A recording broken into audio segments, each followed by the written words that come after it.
Nous allons voir dans cette nouvelle vidéo plusieurs choses extrêmement importantes.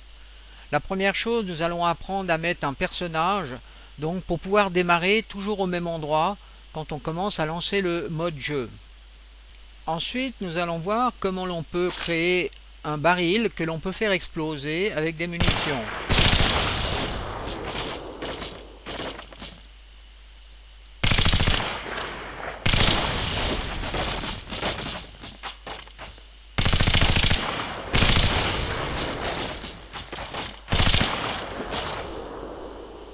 Nous allons voir aussi comment l'on peut utiliser la database pour créer par exemple des objets destructibles.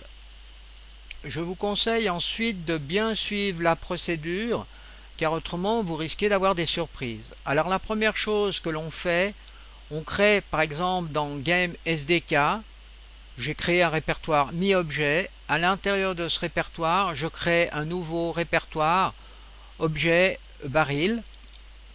Et à l'intérieur de ce répertoire, eh bien, on a le fichier max, on a le fichier CGF, on a le fichier MTL et éventuellement des textures qu'on va pouvoir utiliser. Ensuite, dans 3ds Max, on commence par créer un dummy qui se trouve, vous le voyez, donc un dummy qui a le nom celui-ci. Alors, ça va être important de garder aussi les noms corrects. Alors, il est en plus situé, vous voyez, au centre du monde, en 0, 0, 0. Donc, ça sera le L pair. Ensuite, je crée donc mon tonneau que je vais appeler main. Et ensuite, on va utiliser par exemple l'outil Procuteur. Ça, c'est un exemple. Bien sûr, vous pouvez le couper d'autres façons. Donc le Procuteur se trouve dans les Compound Objects, ici, et là vous avez l'outil Procuteur. Alors nous allons revenir à la fin de cette vidéo, comment on peut utiliser cet outil. Ensuite on découpe notre baril donc en plusieurs pièces. Alors ici on a une pièce qui s'appelle pièce 00. Là par exemple on a la pièce 02. Ici la pièce 01 et on a une pièce qui se trouve tout en haut qui est la pièce 03. On doit avoir aussi une pièce 04, ah non, 0, 01, 02 et 03. Et ensuite, eh bien, on a le dummy qui est ici. Alors, on a donc plusieurs pièces. Le nom des pièces est important. On retrouve ici le nom de ces différentes pièces. Et maintenant, ce qu'il va nous falloir faire, c'est de relier ces différentes pièces au L pair, au dummy. Alors, le main est rattaché, la pièce 0 est attachée, la pièce 01, 02 et 03. Donc il faut bien suivre cette structure, cette hiérarchie. C'est important. Alors pour attacher les pièces, on utilise ici le lien. Et on prend de là à là. C'est comme ceci qu'on fait donc les liens entre les différentes pièces. Ensuite, pour ce qui concerne les textures, eh bien on connaît déjà le principe. Alors ici, on a donc deux numéros d'identification, le 1 qui est la texture, le 2 qui est le proxy. Et puis ici, on donne la matière, ici, le nom de la matière. Alors ici, on est en mode Crytek Shader, mode défaut, Physicalise. Et dans Map, ici, eh ben, on choisit donc la texture que l'on veut appliquer, qui est par exemple cette texture. Ensuite, pour ce qui concerne la partie proxy, eh bien ici on est en Crytek Shader, toujours, Physicalise, Physical Proxy Node Raw. Ensuite on va pouvoir donc exporter la librairie, le matériel et la géométrie, donc CGF. Alors on connaît créer matériel, donc vous devez avoir votre éditeur qui est ouvert pour que tout fonctionne correctement. Ensuite on va choisir donc le helper ici que l'on met dans la liste et on va donc exporter des fichiers différents par nœud. Ensuite faites attention que ceci soit décoché et ensuite vous pouvez faire export node. Alors normalement vous devez retrouver donc vos fichiers dans mi-objet, objet barrel. Donc souvenez-vous aussi, très important, le fichier max doit être dans le répertoire et il doit avoir le même nom que le fichier CGF. Ensuite, si on va dans l'éditeur Sandbox, on va dans Geometry Entity. Vous voyez, donc on a mi-objet, on a objet barrel, et là on a le barrel que l'on peut casser, que l'on peut briser. Mais on ne va pas utiliser ce chemin-là, on va créer un autre chemin en utilisant ce que l'on appelle la data base view. Alors on va créer ici un nouveau répertoire en cliquant par exemple une nouvelle librairie, en cliquant sur cette icône. On donne le nom à cette librairie, la librairie je l'ai appelée destructible, et à l'intérieur de cette librairie on rajoute des items. Donc voilà, je vais par exemple vous montrer comment on fait un item, et là c'est important aussi. Vous cliquez là, vous allez ici dans script, vous choisissez entité, vous allez dans physique et vous faites objet destructible, vous faites OK. Et là vous donnez un nom d'objet. Donc ici vous voyez je l'ai appelé objet barrel. Donc vous procédez comme ceci. Alors vous pouvez éventuellement aussi faire un groupe. Ensuite dans l'objet barrel, on a ici les caractéristiques de l'objet destructible. Alors là c'est aussi extrêmement important. On doit mettre ici dans la partie modèle le modèle que l'on vient justement de créer, qui se trouve dans Game SDK mi-objet, objet, alors c'est pas typot, ça sera objet barrel. Et on utilise donc ce fichier qui se trouve ici. Alors je fais cancel parce qu'il y est. Maintenant dans modèle détruit, vous devez nettoyer toute la ligne si jamais vous avez un fichier qui se trouve là.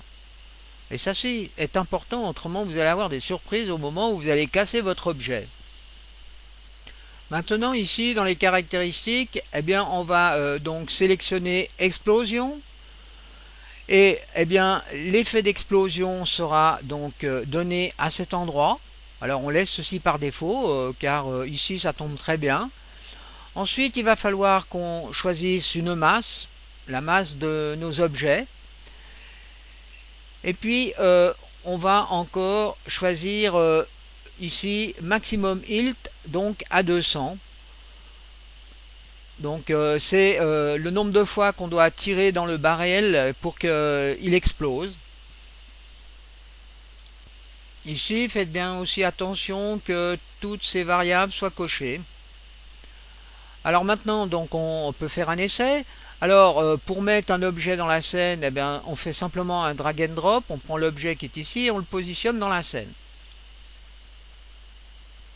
Alors maintenant si vous cliquez sur archétype, vous retrouvez votre objet baril ici. Maintenant regardons comment l'on peut toujours partir au même endroit dans une map. Alors pour cela on va devoir rajouter ce que l'on appelle un span point. Alors le span point se trouve dans les entités, sous Other, et ici vous avez span point. Donc vous prenez ce span point, faites un drag and drop dans la scène, vous avez ici un personnage, c'est en somme le player. Alors il faut bien le tourner dans la direction où vous voulez que le player voie au moment du démarrage du jeu. Alors vérifions si ça fonctionne correctement. Alors normalement on devrait partir à l'endroit du player ici. Alors je fais CTRL G.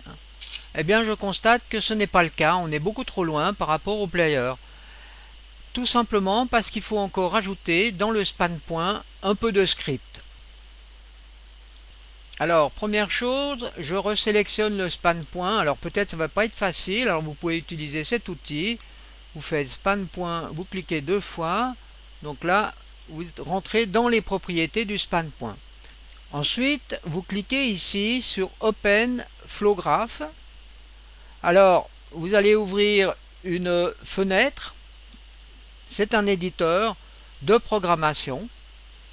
Alors, il y a une petite chose qui se passe, c'est qu'il faut que je revienne un peu en arrière, parce que là, ça a été un peu vite pour vous, vu que j'avais déjà fait ceci précédemment. Alors, je vais faire Remove. Voilà. Maintenant, je refais Créer. C'est plus exact, Créer. Je donne un nom. Je vais faire Start Game. OK. Là, vous avez un éditeur. Et dans cet éditeur, eh bien, on va faire un tout petit peu de la programmation. Alors, ici, on a le span point. On peut faire, avec le bouton droit, Add Selected Entity, le span point. Ensuite, on rajoute un Add Start Node. Donc, c'est un nœud. Au moment où on va démarrer le jeu, on va arriver dans ce nœud.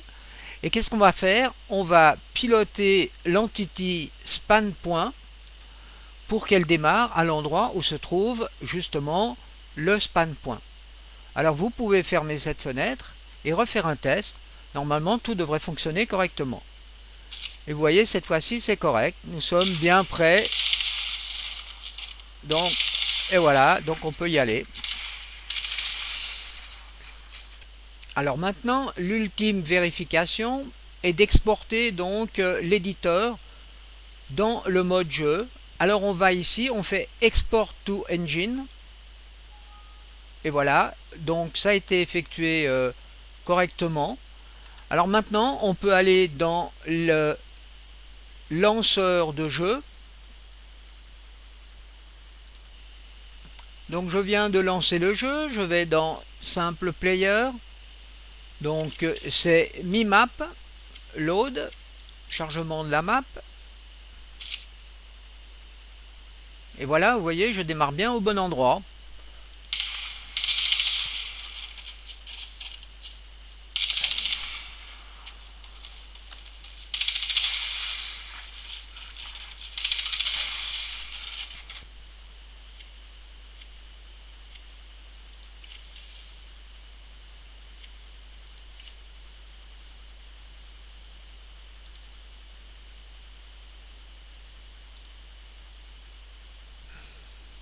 Alors je vais finir cette vidéo. Alors simplement pour vous dire que pour créer cette vidéo, j'ai dû passer quand même un peu de temps pour rechercher vraiment la procédure à suivre, car c'est pas tout à fait exact, vu qu'on est une version de la sandbox beaucoup plus évoluée et beaucoup de choses ne correspondent plus aux anciennes versions. Alors, comme je vous ai dit, on verra, je ferai une petite vidéo tout de suite après sur l'outil Procuteur dans 3ds Max.